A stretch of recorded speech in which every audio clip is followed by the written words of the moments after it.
Hi, and welcome to BizTech Insider Trading Show. Now, I'm Samantha Voon, and our guest today is KVP, Kay Van-Petersen, Principal at Ascent Capital, Final Upgrade, and the HODL Group. He is also the core contributor and investor in ReformDAO and an angel and investor advisor at RevUp. Now, Kay brings over 20 years of experience across the finance sphere. He's also worked across investment banking, from the corporate finance to the proprietary trading side. He has a deep passion for global macro, crypto, and early stage venture, as well as builders in general. Now, he has spent time out of London, New York, Rio, Hong Kong, and now spends the majority of his time between Singapore and the Falcon Kingdom. Now, I bring to you Kay Van-Petersen. Now, Kay, it's great to have you here. How are you doing today? Samantha, the jacket is off. That means we're going to be jamming on crypto, as you know. So I think we've both been looking forward to going down these channels. So really excited for the conversation today. All right, let's get straight into it. Maybe you can All right. tell us, like what's been going on the crypto space, just in general. Yeah, so I think big picture side, what you're seeing that's different in this cycle, and we've covered this a few times, is the asset class, I think, is now, whether you hate it or love it, here to kind of stay. I think Yep. that's without kind of question. If we just like share one of my screens here, this is a chart that a lot of folks who look at crypto know very well. It's, of course, the coin market, website. And at the very top, it always kind of shows you the total kind of value of crypto, which is a 2 trillion volume over the last 24 hours. And then below it obviously shows you kind of the list of kind of who's who.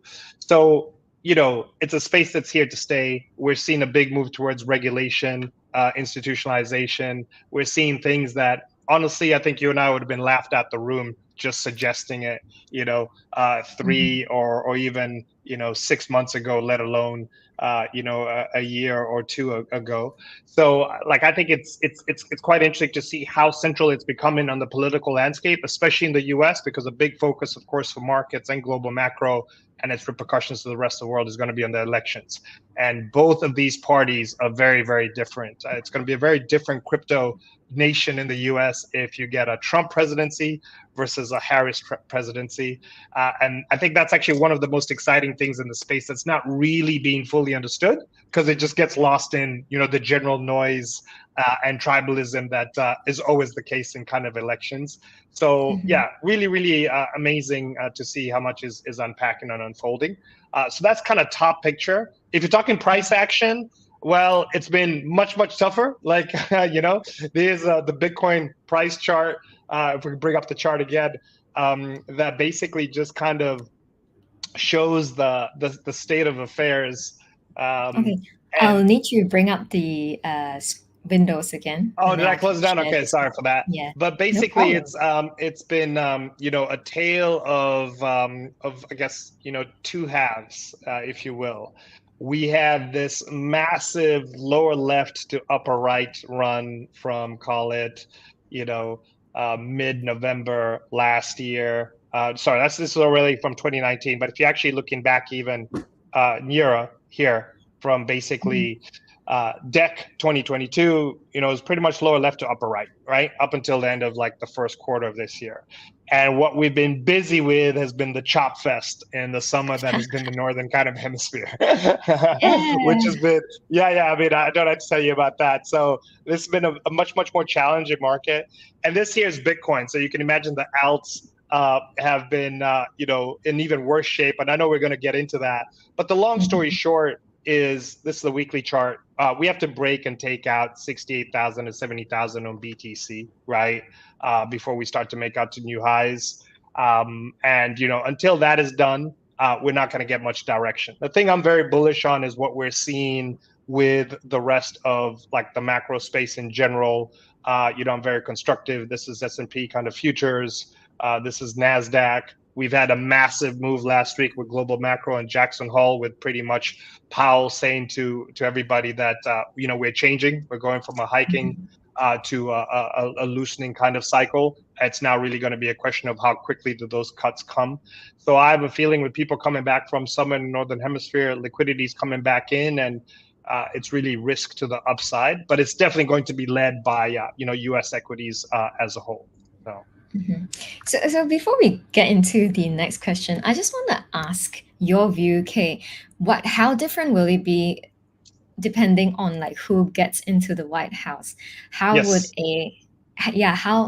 how would crypto react to each of them? Yeah. So I think we have a very, very, very pro camp on the Trump-Vance ticket. What we saw at the Nashville Bitcoin Convention a few weeks back was pretty much historical.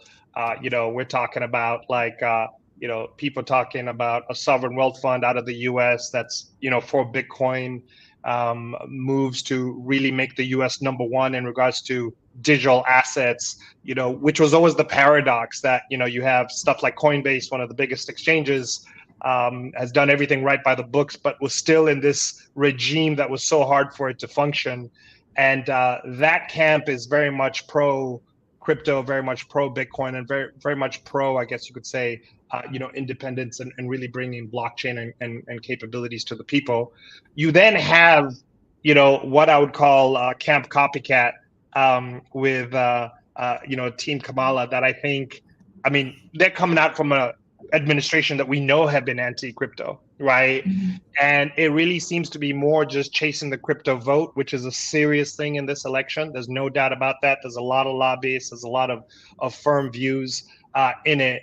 But there's very, very, really little substance when you dig beneath the lines. So I would expect, if you're taking someone like Gensler, who was head of the SEC now, and you're talking about potentially putting him as head of U.S. Treasury, kind of tells me that you've taken nothing from the feedback from the market and from kind of the voters as a whole. So I would see a Harris White House as pouring cold water on crypto in general for at least the next 4 years in regards to its development in the U.S. more specifically.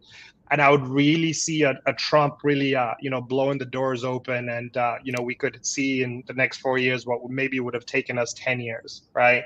So very excited about that. And as we all know, it's still the biggest market in the world. It's 330 million people. It's the deepest markets all across all the asset classes. So why shouldn't it also become the deepest in crypto as a whole? Mm-hmm. It's definitely growing really fast, and we know what we want to see, which is everything going to the moon. Is that right? That's the spirit, but that's definitely not going to be the case in this cycle. Yeah, okay, which brings us to our next question. So it's been different for the alts. In previous cycle, whatever alts we put our money into, it will potentially make profits, right? But it's not the case for this cycle. So tell us, what has been different? Yeah, so let's break this down and let me also just do a bit of taxonomy for, let's say, the non kind of crypto natives, right? So generally, when you're looking at the space, you kind of have Bitcoin, which is its own, sun, if you will.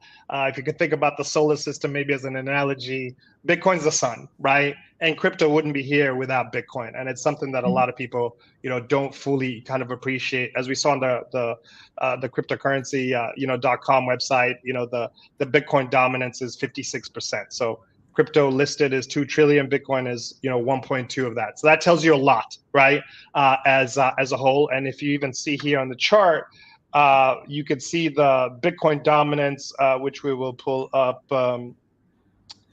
shortly. That basically also just shows you how prevalent it is, right? And how important it is. So let's just pull this up. Bitcoin dominance. I think maybe it's an index. There we go. Right. So what this normally tells you, if we just move back up historically, so the previous peak was 2021, November, December. This was also the previous peak for a lot of assets because this was zero interest rates. So just take a note of that. And you can see here that sorry, I guess the previous peak was, towards the end of 2021. So I got this actually backwards, right? So as you had the Bitcoin dominance go down, you had the rest of the space move up. So i.e. Bitcoin's becoming a smaller and smaller share as the space expands, but more capital goes to other alts, as we like to kind of call it. And you could see the case so far this time has actually paradoxically been Bitcoin moving up, breaking out to new all-time highs, but the rest of the space not really following, right? And you can, read this in a variety of kind of different ways. One is, of course, if you wanted to look at it from a bullish perspective, you could be like, well, alt season hasn't even started yet, right? Because then the Bitcoin dominance would be much lower. It would be like, 40% or at least, high 40s or something like that. Or you could put a bearish hat on and say, oh, wow, this time it's really, really different, and it's not going to be as clear cut. So a rule of thumb that you could have used before is if Bitcoin's going to do 3x, Ethereum's going to do 5 to 6x, and then the alts are going to do 10 to 20x, right? So this was kind of the way. So if you want to think of Bitcoin as maybe like, an S&P, the Ethereum as the NASDAQ, and the alts as like, super, small cap stocks that can really move, right?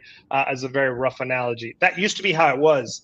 But what's really changed, I think, in this market is a few things. One is there's been so many Bitcoin-specific catalysts, right? From an institutionalization, from an ETF perspective, and from a TradFi world, that is just clear and foremost what you go into, right? There's not going to be anyone who's allocating, hundreds of millions of dollars into a Solana ETF, this early in this cycle, right? That's going to be more like the talk of kind of the next one. So I think that's just one thing. There's been a lot more specific hard catalysts that's been driven from that. And a big part of that has been Fidelity and, of course, kind of BlackRock. But I think probably the more important kind of second segment is just the supply of the alt tokens, right? Because if you have Bitcoin, which maybe you could say has taken its role forever as a store of value. You have Ethereum, which could be a rough analogy of silver, i.e. has other applications, things run on the Ethereum rail. And then you go into what I call the blue tokens, which are basically tokens that have been here for more than one cycle, in the billions of dollars, your Aves, your MakerDAOs. And then you got the alts, which basically can range from anything that can be a few $1 billion to 100K, right, in market cap. So it's a huge range. And what we've definitely seen this time around is just a crazy amount of supply coming on every day. And there's just no way that all of this can kind of go to the moon. So generally speaking, let's maybe give this contextually. If we were to build the BizTech Asia crypto portfolio and we had to wear the conservative hat, and like the ultra, like, okay, let's just put it all on the line. The conservative hat would be something like, okay, we'll do, I don't know, 50% Bitcoin, 30% Solana, 20% Ethereum. And then we know we don't even have to look at that basket, right? We can come back in 4 years' time, 8 years' time, etc. Or you can go the other one and just go like directly into alts, and it's really going to be binary. With a much lower kind of probability than you'd normally get into kind of venture. So it's been much more challenging. In the last cycle, you had a lot of narratives that were super hot, DeFi, gaming. It was more of a rising of the tide that took up all shifts. This time around, I would say, AI has been very, very strong. Memes as a whole have been very, very strong, but also these are huge, huge ambiguous terms that cover so many different things. You've had a little bit of real world assets, but still not quite there. But it's still been a tough, few months just given where we are around. But predominantly, if you're looking at alts, you have to start with the fact that 99.9% of these are going to end up being exactly zero. Mm-hmm. Mm-hmm. And I suppose just to summarize what you said, it's because of the over supply of all of these altcoins coming up at the same time, and the supply of investors, or say people coming into crypto, is just not there yet. Is that right? I think it's a combination of a few things, but there's definitely more supply than demand, right? If you and I can basically create, and maybe we'll do that in a show later on, we can create a token on air just to show people how easy it is. Like Yeah. there's not enough demand, right, for things like that. And then I think also like just a good analogy is, you know, and maybe this segues to kind of the next part is like, well, okay, how do you invest in the space? But let's just take TradFi Venture Capital, right? So we start the BizTech Asia Venture Fund, right? And we do the classic thing. We crowdsource. The audience loves us. Yeah, take my moolah. We raise $100 million, right? And then we go out and we deposit across 100 names, so $1 million tickets a piece. And traditional venture characteristics is 70% of that will go down the drain.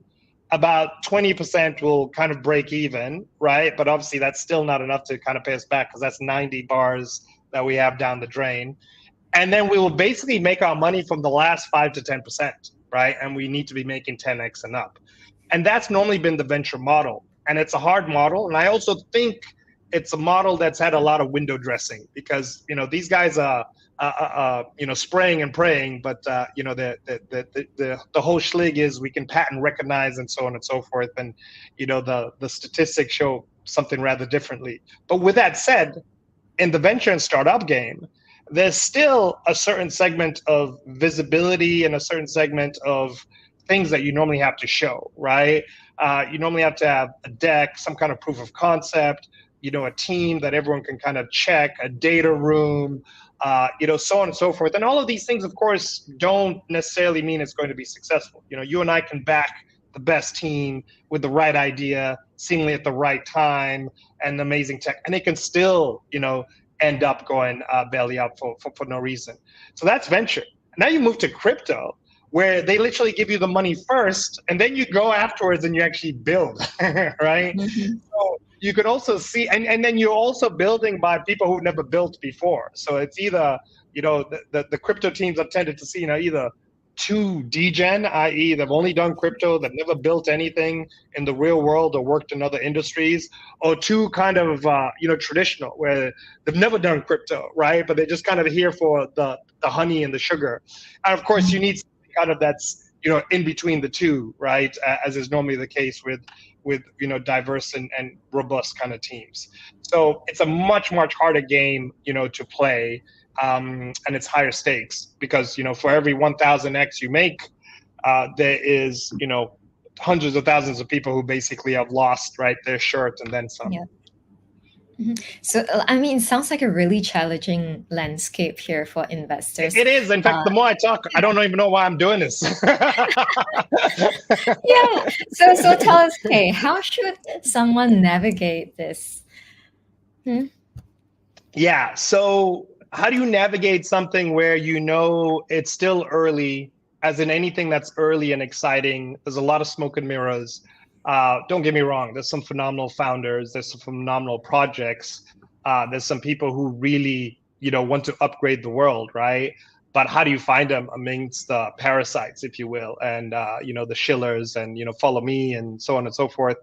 So I think it's very hard to go out and pick on, you know, what kind of project is necessarily going to be better than the other. But I think one good filter is to invert it. So, you know, this was, you know, one of my favorites from Charlie Munger, where he used to just say, invert the problem or invert what the prime objective is, right? So like, if you know you're going to die in Rome, you don't go to Rome, right? Just to put it kind of simplistically. So let's just take this in a simple analogy. Let's say you're looking for a partner. It could be a business partner, it could be a life partner. And it's already pretty hard to find that. And it's maybe even hard to quantify what are the things you want, because there's so many moving parts depending on where you're on your life cycle, how you're wired. But what's much easier to do in life is what you don't want, right? And I think that's, a very good approach for investing. It's like, okay, what is a project or a team or a partner that's guaranteed to be a failure, right? So it's like, if there's no deck, if they don't want to do a video call and actually show their face on, if they don't have a reference that makes sense, if they don't want to show the tokenomics, right? If there's no legal structure around what they're building, you know, if they have been involved in something nefarious, you know, in the past, do they have anyone who's built something before, right? Do they have a diverse team? If it goes belly up, like, do I have any recourse if they, let's say, flee with the money? So it sounds very simplistic, but I think actually just doing this, it by no means guarantees you success, but it definitely will guarantee you a lot less losses, or at the very least slow down the amount of losses that you make until you kind of find your way of, developing now an ecosystem. When you have your, okay, this is my not to do list, then you can start working on your kind of to do list. So I think that's a very good framework. And the other one is just to be honest, Sam. It's like, how much time do you want? How much do you like it, right? Do you want to outsource the problem and give it to, people who look at it day in, day out, like, my team does over at the HODL side, right? They eat, they sleep crypto. They're the ones who've not slept the whole summer, given the price action, but it's for a reason, right? Or do you actually have the motivation to be on CT, crypto Twitter 24/7, going down Discord channels, Telegram channels, or I actually think the highest probability way, to be honest, is to be part of the builders, right? Because there's still no better risk reward than being an entrepreneur and actually creating something of value, right? That the world needs. And at the very least, you'll know the team, you'll know what you're building, you'll be part of the discussion, rather than, just being outside and looking. We both know in TradFi, if you look at some of the greats, they've traded the same things year in, year out, decades in, decades out. If Tesla goes down 50%, like, I don't even have to look at what's going wrong. I just want to be picking it up. And that's the problem with these alts. They go down 50%. You don't know, is the team still going to be there, right? Like, what's happening, right? And naturally, it's still early, and a lot of this stuff will change. It's already changing kind of today. People are much more comfortable, showcasing who they are, being public with their profiles, so on and so forth. But these are some of the challenges and the dynamics that come into place. I think it's like anything. It's a specific asset class that takes a specific amount of domain expertise and respect. And the worst thing you can do is dabble in it, right?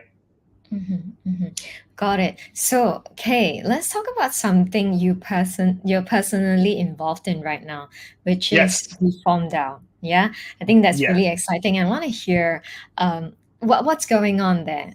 Share with us.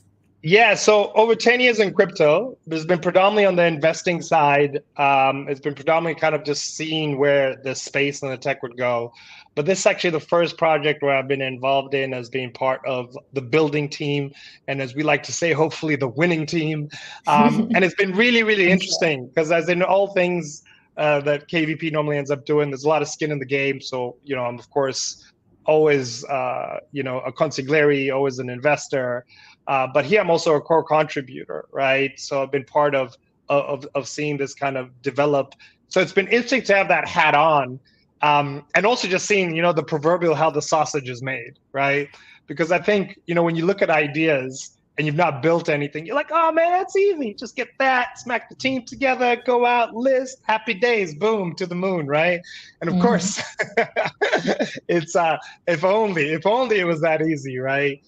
You learn to see, even before we get to Reform, you learn to see like the difficulties in the space, the difficulties of getting attention, especially in crypto, the difficulties of getting VCs to even just spend time, because everyone is just so time constrained, right?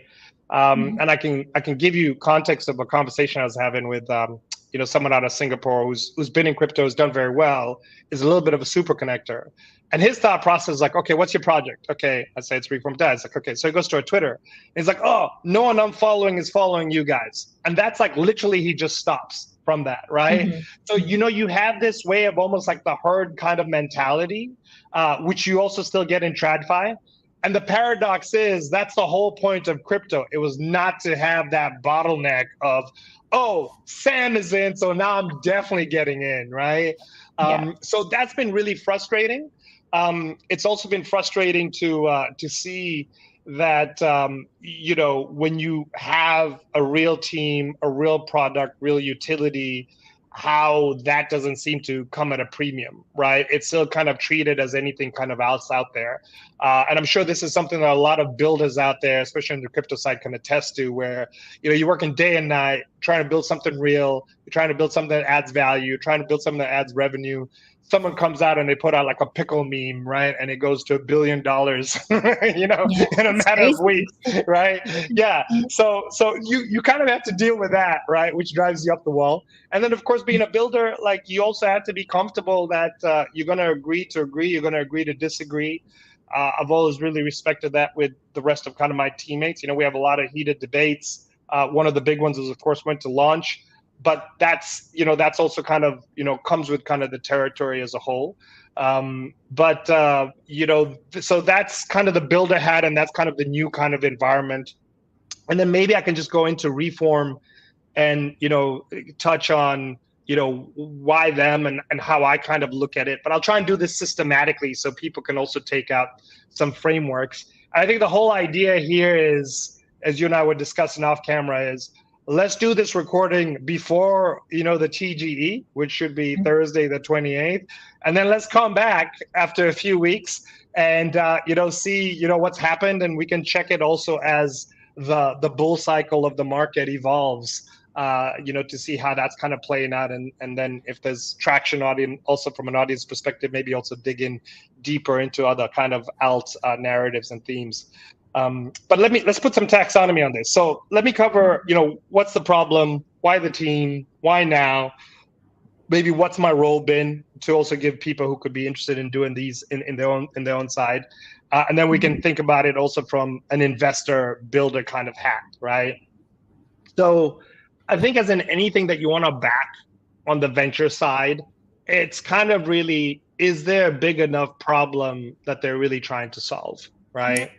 And from a Reform DAO perspective, it's really the first of its kind in regards to focusing on market making and liquidity provision and bringing that into the crypto space. It's not to say that there's not market makers in crypto. They are. They make a lot of money. In 2021 alone, the top 3 market makers made over $1 billion in rev. But they basically operate as, I would term, my own words, parasites, right? There's no guarantee. They promise you the world, but when it comes to their agreements, you know, it's pretty much heads they win, tails you lose. And of course, what ends up happening if you don't have a good market maker, so you and I have a project, we have a team, we're told by investors you need to have a token, it needs to list. You need a market maker to help you with the listing and you know, managing the liquidity so it can get more attention. And what ends up happening is they list, depending on how the market is doing, your token may or may not do well. And of course, if they dump your token or leave, then everything you've worked, you know, goes pretty much kind of down the drain. So it's a little bit of this necessary evil. Builders don't like to talk about it. Founders don't like to talk about it because they, you know, they need these folks.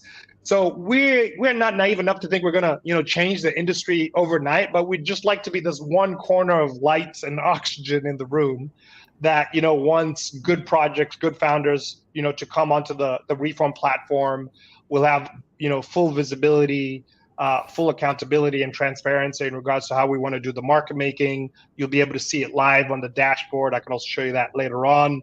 And that's one big, you know, vocal point. We've had this utility. We've been market making for well over 5 years. We've been top 20 market maker on Binance. We're also one of the biggest right now on Bybit, doing billions of dollars. So it's not like this is, you know, our first rodeo and we don't know how this works.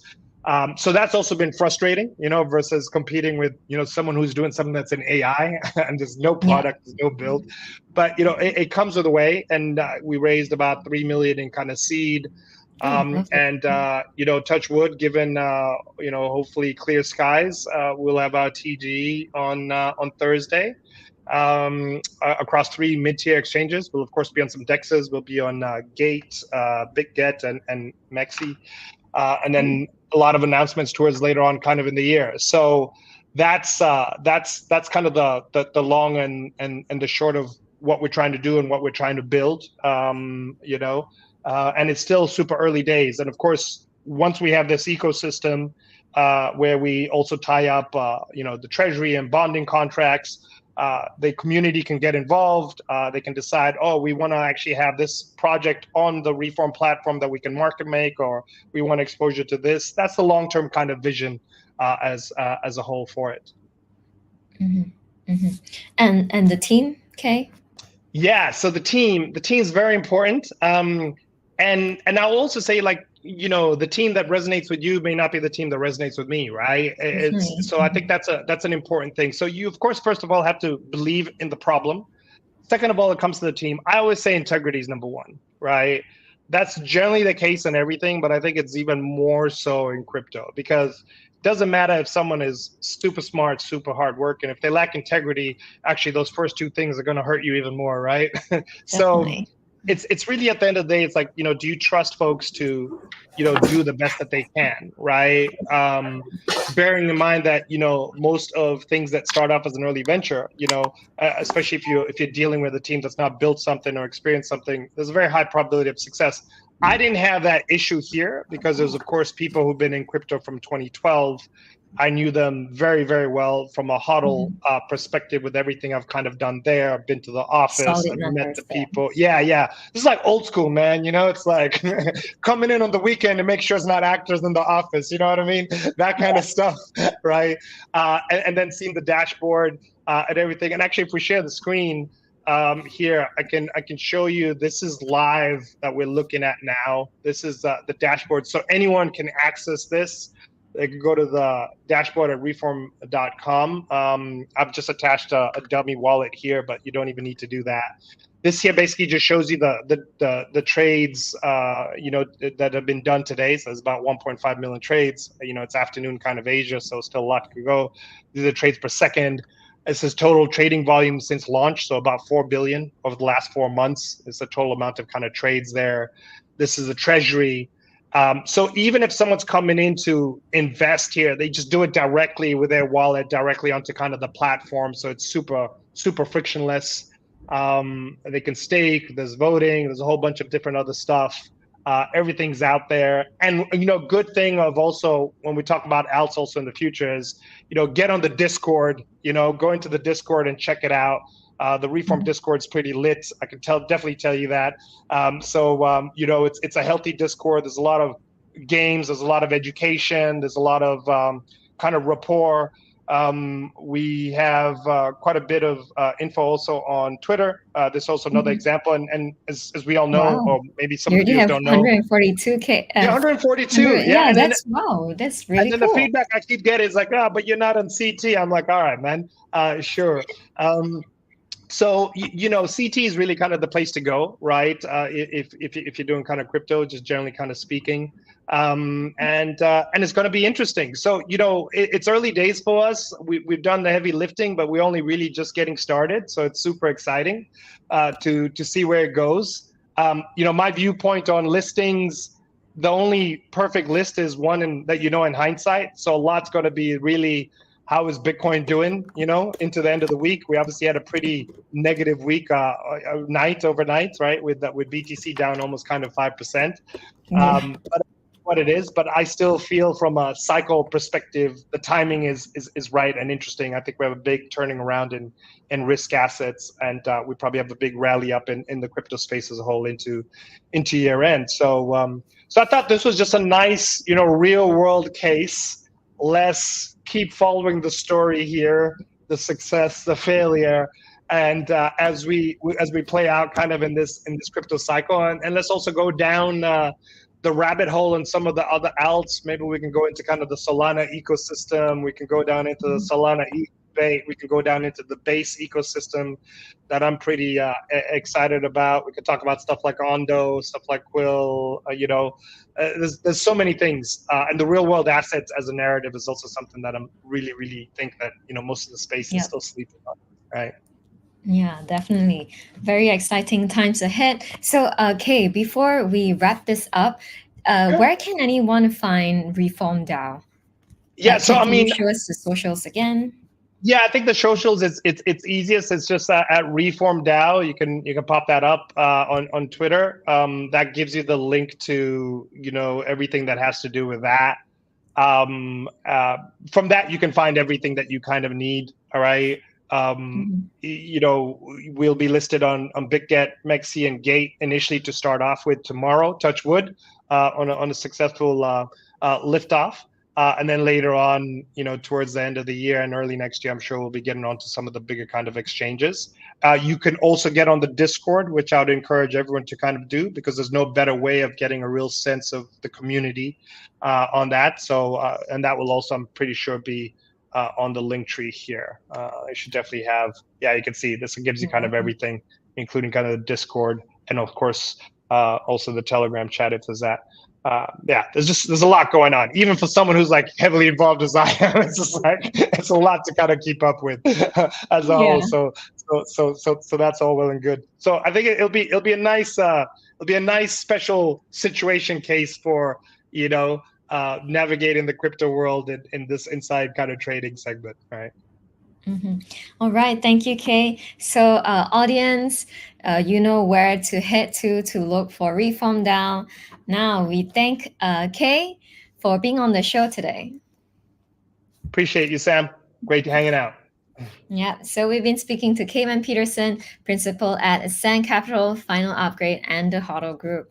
Now, this has been BizTech Inside Trading Show. We'll see you on the next one.